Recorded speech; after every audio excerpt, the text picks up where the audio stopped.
Os idiotas vão dominar o mundo. Mentira, não vão não. Sejam todos muito bem-vindos a mais um vídeo. Espero que todos estejam bem, mas se não estiver, chegou a hora de ficar. Trago para vocês mais uma dose, mais uma pílula, mais uma pitada de sanidade mental. Hoje nós vamos falar sobre como não viver como um idiota, como não deixar essa vida passar em branco, como não desperdiçar a oportunidade, essa única oportunidade que nós temos de fazer a vida valer a pena. De viver essa vida sem rabiscar, né? Sem deixar registrado, sem escrever nesse livro da vida a nossa história com as nossas próprias mãos. Como não ser um idiota? Na Grécia Antiga, os filósofos da época referiam-se, chamavam de idiotas de idiom, que é uma palavra de etimologia, tem a raiz ali grega. O que era o idiota? O que era o idios? Era aquela pessoa que não estava por dentro das coisas que aconteciam na polis, na cidade.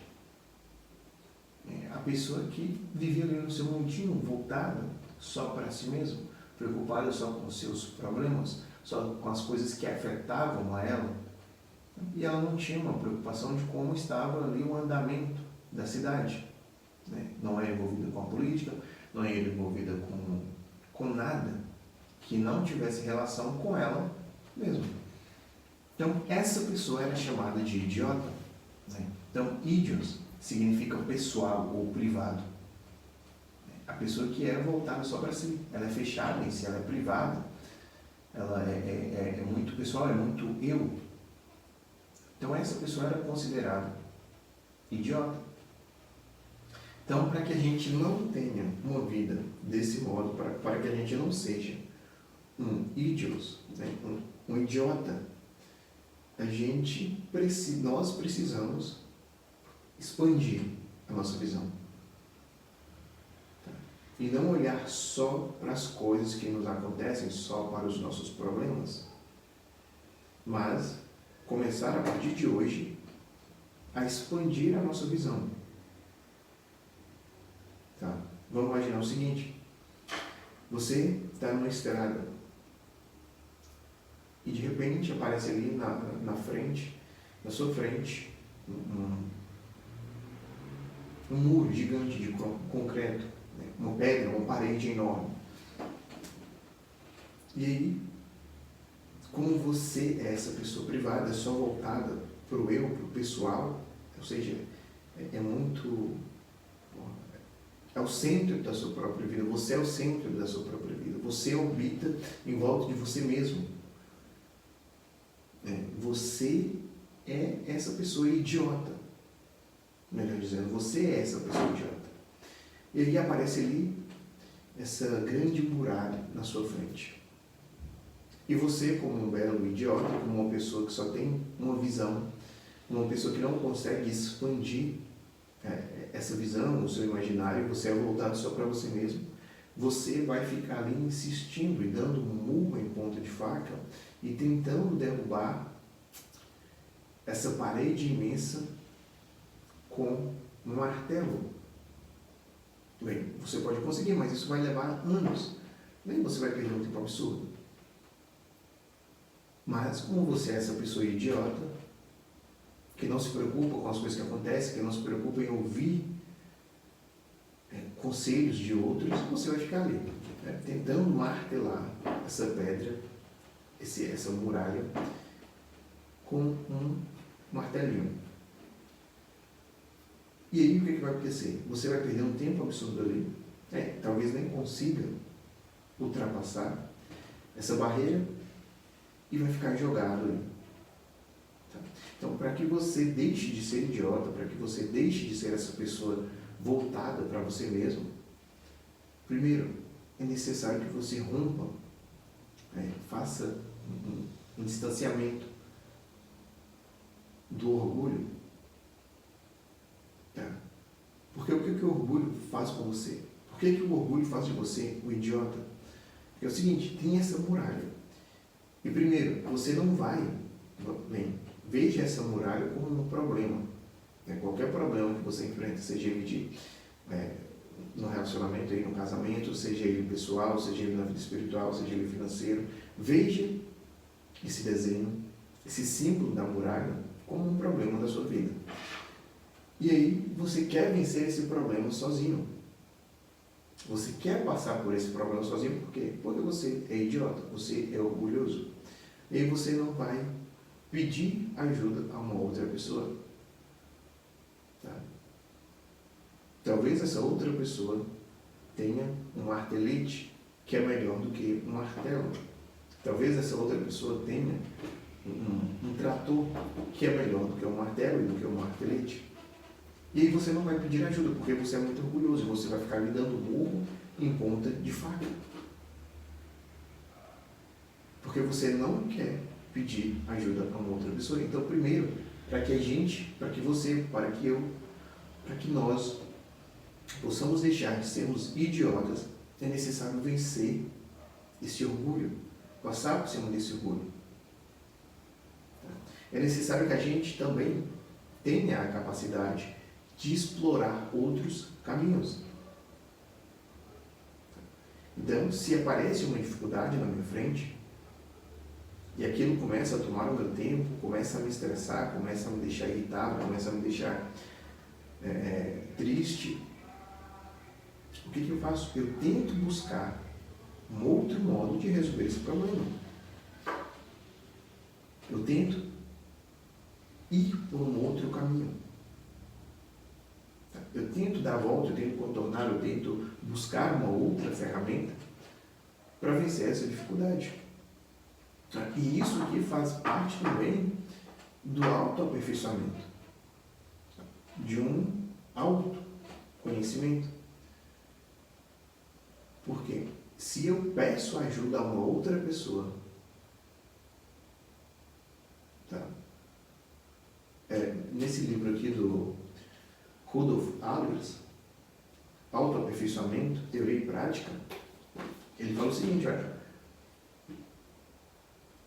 nós temos uma visão de nós mesmos, né? Isso é óbvio. Tá? Na minha cabeça, eu me enxergo de um modo, mas as pessoas que convivem comigo me enxergam de outro modo. E é bem provável que o modo como essas pessoas me enxergam é mais verdadeiro do que o modo como eu me enxergo. Porque a maioria das pessoas tem a feia mania de tirar os seus próprios defeitos. Os defeitos dela, na hora dela fazer o julgamento, é apagado. Né? Então, se você andar na rua e perguntar, você se considera, para qualquer pessoa, você é uma pessoa boa ou uma pessoa ruim? A pessoa vai dizer, pô, eu sou uma pessoa boa. Mas se você pergunta, as pessoas que convivem com ela. Tá? Isso acontece muito em entrevista de emprego. Me fale um defeito seu, me fale uma qualidade sua. Aí o defeito que a pessoa coloca é, eu sou perfeccionista. Eu sou muito, sei lá, eu sou muito pontual. Porra, esse é o defeito que a pessoa coloca. E aí, você pergunta para uma pessoa que convive, uma outra pessoa que convive com esse sujeito, cara, me fala o defeito dele aqui. E essa pessoa vai falar vários. Porque o modo como nós nos enxergamos, é diferente e é menos confiável do que as pessoas que convivem com nós nos enxergam. Então esse livro fala o seguinte, cara, sim, às vezes é bom você pedir opinião de algumas pessoas, de amigos bem próximos, de familiares, para você saber quem é você. Porque a visão de terceiros é bem diferente da sua visão sobre você. Tá? Então é bem provável que a sua esposa, o seu irmão, a pessoa com quem você convive, o seu pai, sua mãe, saiba mais da sua personalidade do que você mesmo. Porque ela enxerga a sua personalidade de um modo mais completo do que você. ela vai ver ali os seus defeitos e as suas qualidades. E você tende a excluir os seus defeitos e fica só as qualidades. Então, pedir a opinião de uma outra pessoa que convive, que é de confiança, é um caminho para vencer essa soberba, esse orgulho, e para que você deixe de ser idiota. Tá? Esse é um dos primeiros passos para deixar de ser idiota. Conversar com as pessoas que convivem com você. Tá? Vencer esse orgulho, essa soberba e falar com alguém, olha, cara, eu estou passando por um determinado problema, que é isso, isso, isso. Você pode me ajudar? É como eu falei, talvez aquela pessoa tenha um martelete que é mais fácil para derrubar esse problema. E aí, o segundo modo, ou a segunda ferramenta para vencer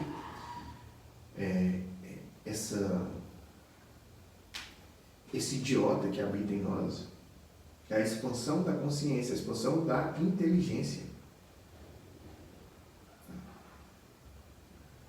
Porque muitas das vezes nós não conseguimos enxergar outras possibilidades para resolver um determinado problema ou para lidar com as coisas da vida.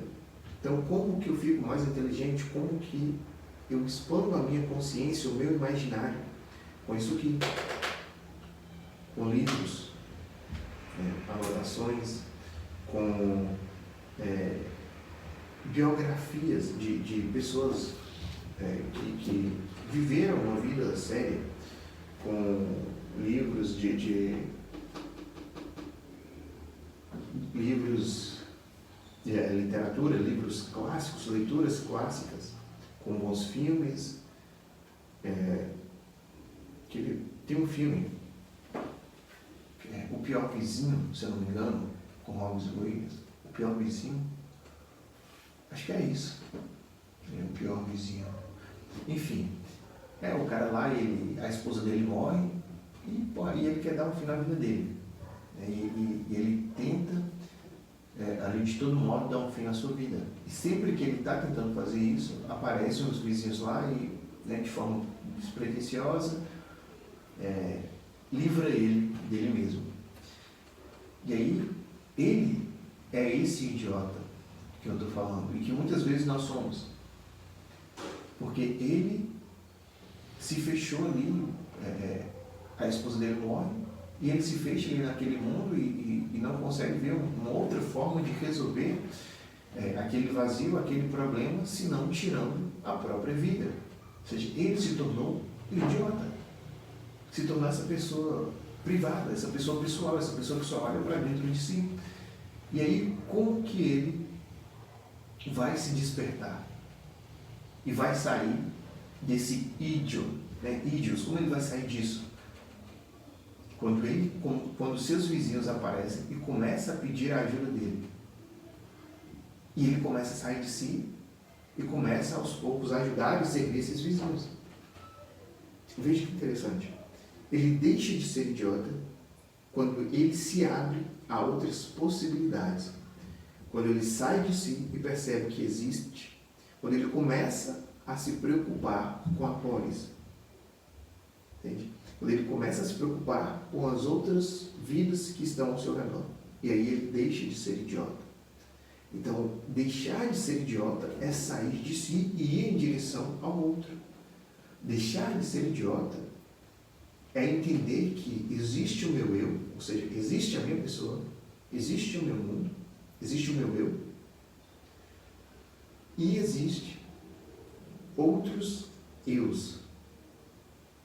Existe o eu da minha esposa, existe o eu do meu colega de faculdade, existe o eu do meu primo, existe o eu dos meus amigos, enfim. Existem outros eus.